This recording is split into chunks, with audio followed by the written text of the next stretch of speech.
What's going on, Adam?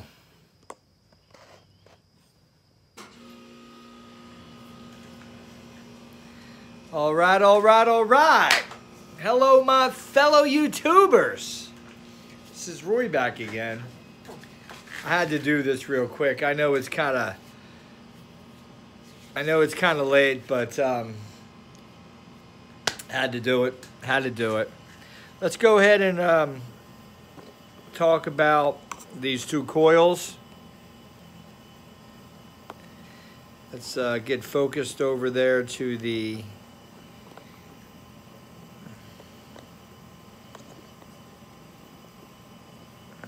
right there.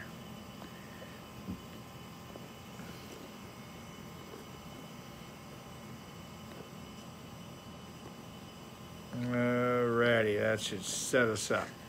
All right, so right here, I'll tell you what we got going here. We got two channels. One channel is hooked up to this. You can see it moving. And the other channel is hooked up to this. Okay.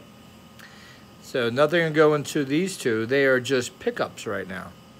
And what I'm doing is I'm working on my coil arrangements for my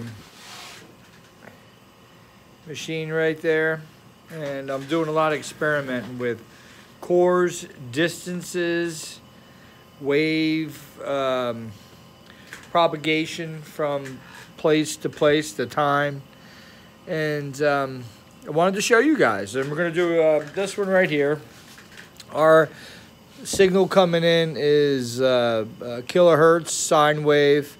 So we're at 10,000 kilohertz. So like a radio station, low AM band. And I wanted you to see the reactance right now from that coil. So these are the two waves that are coming. And you can see the distance. And these are just, right now, just coils, okay? They're just copper coils. So let's go ahead and change out a copper coil here. And let's go ahead and put in a aluminum core. It's got hollow, but it's aluminum in there. And let's put it in the same place that we had. And we're going to look at the size. They were the same size. So now look, I got to go closer to get about the same intensity. So that's with aluminum. So we can see here right now just copper is doing good. With aluminum, somehow you can see, I have to be touching it too, so we have to go even closer. So you can see the distance that it has right there. So let's go ahead and use a regular iron core. And we're gonna check right now, we'll leave that where she sits. We're just gonna scooch it over right there so it's not in front of the front lines. And we're gonna use some iron core. We'll put that straight because magnetism likes to go straight. So let's go ahead and connect that up. Now we can see we're more intense in our elevation there. So we can back this up a little bit. And now we're below it. So this is doing pretty good. Just copper all by itself. Look at that. Okay, there's a lot of turns here. So I think that may come into play. If you know anything about that, leave your comments. So let's go ahead and you can see the intensity. We'll leave that there. So you can see where that coil is and that coil, okay? Right about there. So we disconnect that one. That's iron core. So we went from aluminum to iron. And we're going to put that. So you can see, to keep the intensity the same, you can see the different cores here. Now I got this ferrite core. I got 6 little pieces in this chubby. Not a lot of copper though. And that's where I'm thinking that we need to have a little more experiment on more turns on the same cores. Now, I want you to go ahead and check out. So right here, we're about even. So you can see the ferrite's doing pretty good. Big time on the ferrite there. So let's go ahead and do another one. And we'll push that ferrite aside. Let's do some brass. So we can see, look, you can see how you go from closer, mid, and then ferrite. And this is the intensity. Now we got these brass rod. And we're going to slide that brass rod in the middle of this core here. Get it in there. And let's go ahead and hook this one up. And let's see what brass wants to show off. What Mother Nature wants to show us tonight.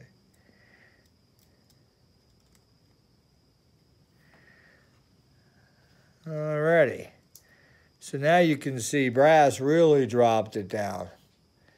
So remember, I got this core all the way up. Let's make the core like the other one. So, all right, so brass and iron are about the same. And you can see that the height of the waves are about the same. One thing that I want to show you guys that's pretty interesting is I got these ferrite cores, okay? Now look at this core or this coil we've been having here, which is the bottom one. Watch what happens when I stick just a piece of ferrite in there. Look at that intensity. Look at the intensity, guys. Look at the intensity just sticking ferrite in there. Now let's go ahead and stick some brass in there and see if there's any difference. Not much difference with brass. Here's an iron core.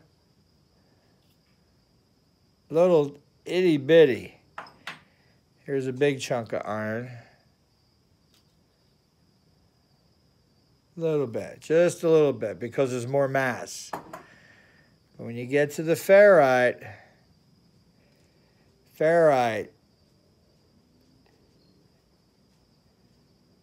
is increasing the amplitude. So doing some reading and stuff, people that use ham radios use these ferrite cores. They wrap a coil around here. Hey, Hasim, how you doing? And they use it to slow the frequency down. And they have adjustable ones where the more ferrite in the coil, the slower the frequency. So as you slow the frequency, I believe, you're getting an intensity. And I'm not even in front of the coil. Let's get in front of that coil, because here's the coil. This coil here is the one sending the signal. That's coming from the signal generator up top there.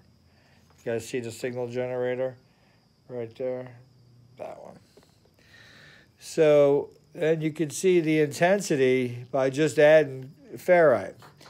Now, to me, do my own little research today on ferrite, one thing I could say, my take on ferrite versus iron, that ferrite is, to me, similar like laminating. This is a laminated core. Now, there's a big difference between this ferrite and this laminated core, but I noticed some similarities. On the ferrite core, you have a bunch of iron powdered down. So it's a mess in there. It's a total mess inside this core. It's like a descrambler. It's like it's a mess. That's why it slows down the frequency, because it's a mess. But it being like that, to where it's not aligned in there, and just it's a mess because it's just all different powder. It does absorb. It is magnetizable, and also when it gets saturated, it doesn't saturate as well as soft iron, and it seems to have where it likes to saturate less but push out the energy. So this to me seems like almost a great core to use on the machine I'm working on my pickup, because we don't want to use if we use just no iron and just a core in the pickup, there's a problem, because there needs to be a core from one coil, a core from another coil, not strong enough magnetism for it to make the impact on the coil that I need.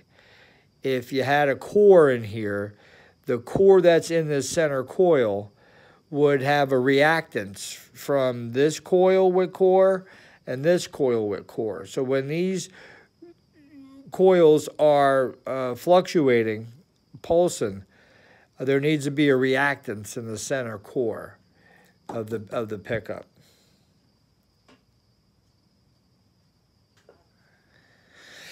I like that, Adam. That's a good one. So lower frequency.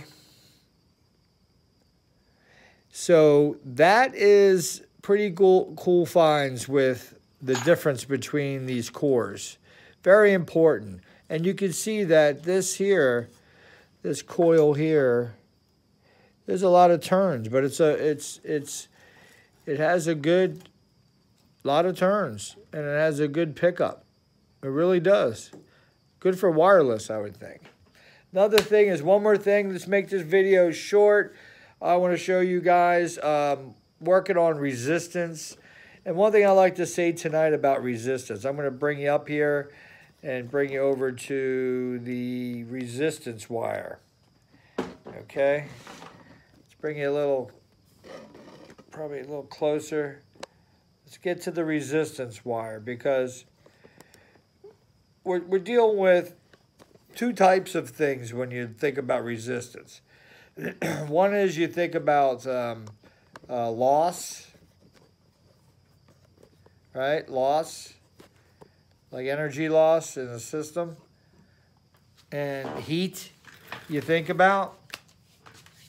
But we don't. Nobody ever mentions anything about the tension and the pressure that you build up in a system by having resistance. So let's go ahead and look at something that I find pretty cool.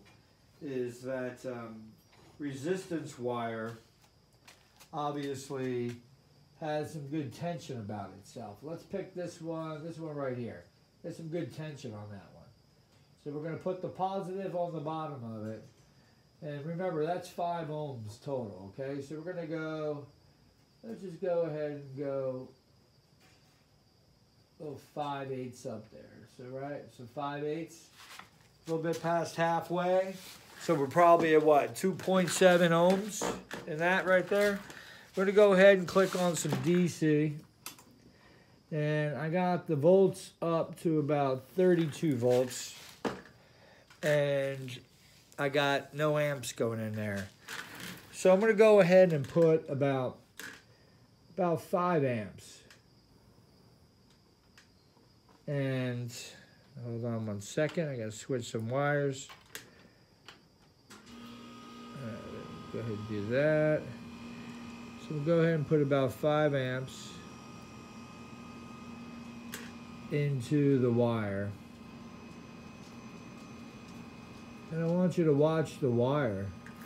And watch it start stretching out and losing its spring like. So this is about 9 amps right now. And I'll back it down a little bit. Get it to calm down. I'm at about 4 amps right now. 15 volts. So we'll come up a little bit. 6 amps, 21 volts. 8 amps, 29 volts. This is literally like making a light bulb. I mean, it's amazing.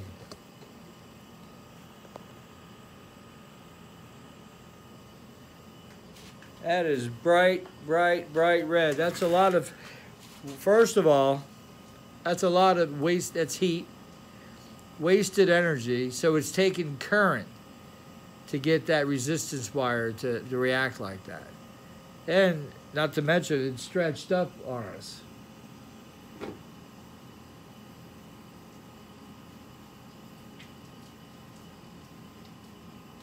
It's a lot of resistance, a lot of current that wire is holding back right there.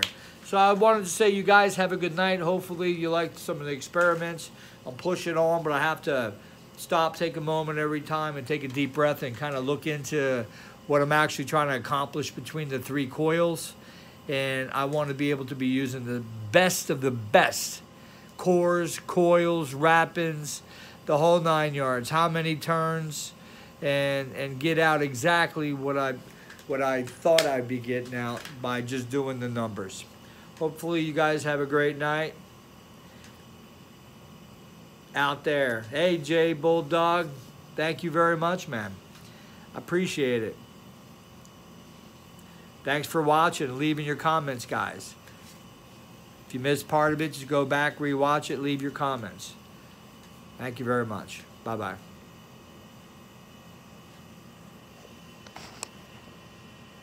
See you later, Assam.